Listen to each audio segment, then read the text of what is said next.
Penguin Random House Audio presents The Sustainable Economy: The Hidden Costs of Climate Change and the Path to a Prosperous Future, by Robert S. Devine. Read for you by Gary Tiedemann. Introduction. In this audiobook, we'll confront two scary subjects: climate change and economics. I'm not sure which is scarier.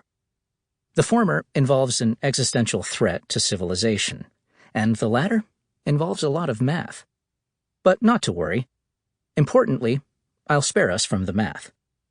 More importantly, I'll explore some economic ideas that can spare us from much of the impact of climate change.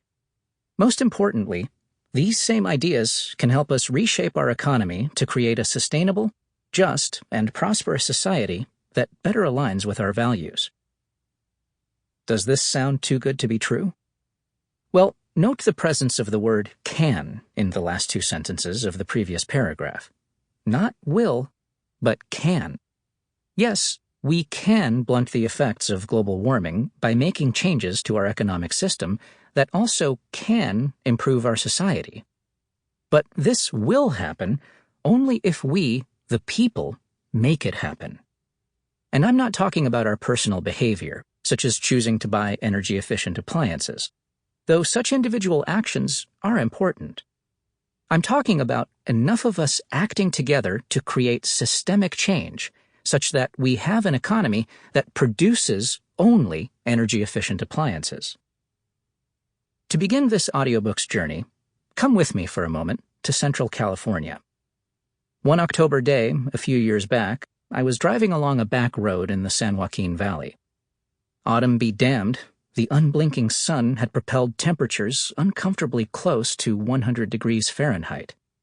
With the AC cranked high, I motored along a dusty gravel road past some droopy cotton fields and almond groves. Surprisingly, I also encountered acre upon acre of cracked, hard-baked dirt where crops had not been planted that year. Surprising because this valley arguably ranks as the most productive farming region in the world. But even the valley's agricultural prowess and unconscionable amounts of chemical inputs couldn't overcome the lack of water.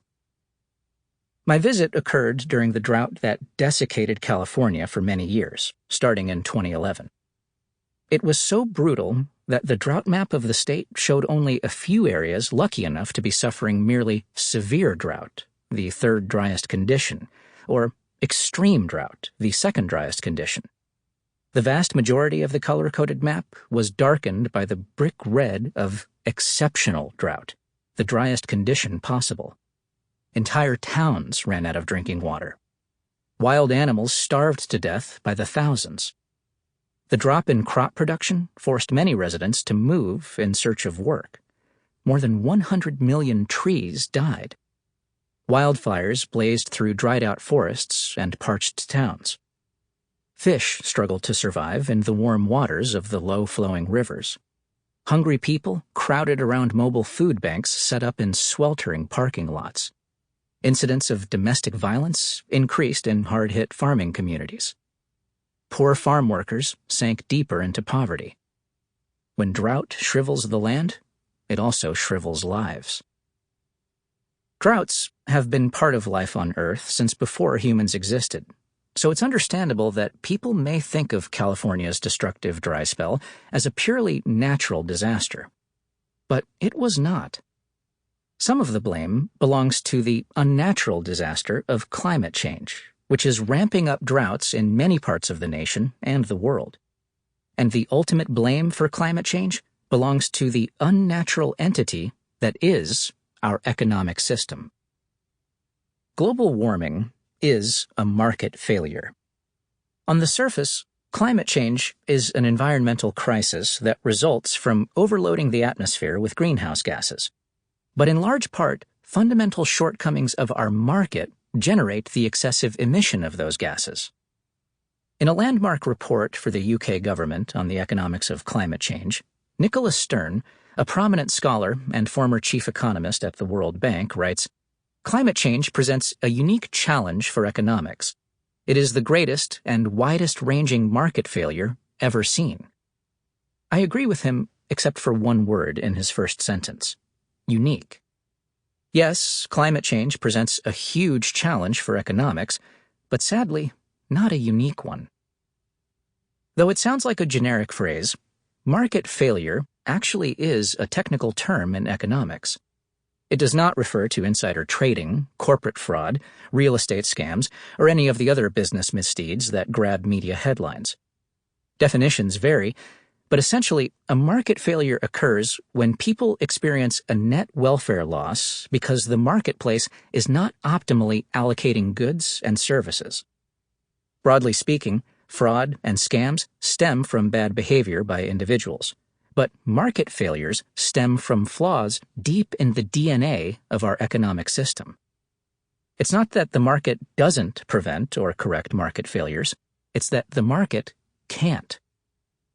To guide us through the maze of the market failure that is global warming, this audiobook will delve into the social cost of carbon, SCC.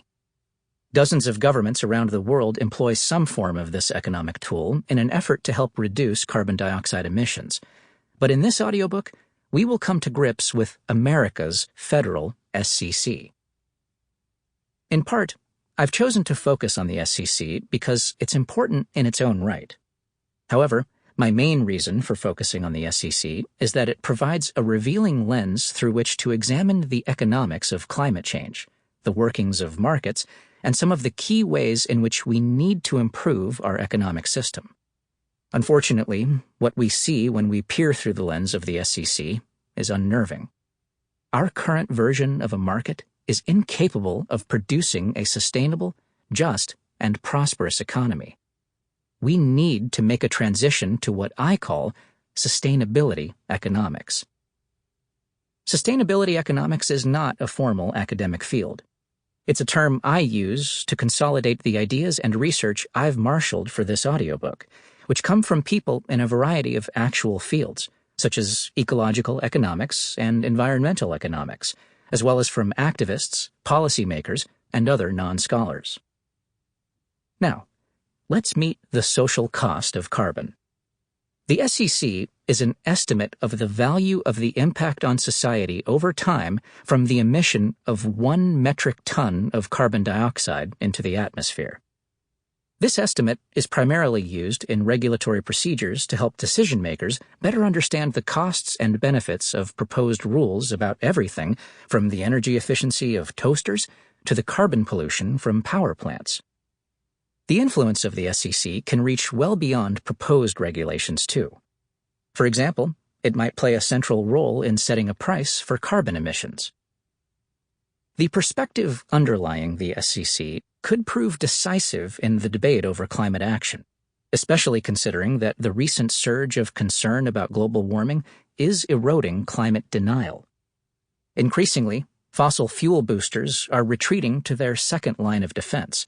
The claim that the costs to society of significantly curbing carbon emissions would outweigh the benefits. However, the claim that we can't afford to wean our economy from fossil fuels is dramatically inaccurate. In reality, we can't afford not to. If you've been hearing about the rapid progress of clean energy sources like solar and wind, you might be tempted to think that we won't need the SCC or any other climate policies because market forces are bringing about the demise of fossil fuels. Please, resist that temptation. Yes, the rise of clean energy is heartening, and solar and wind are becoming competitive with fossil fuels in some places. But no, the shift is not happening nearly fast enough to stave off damaging and perhaps cataclysmic climate change.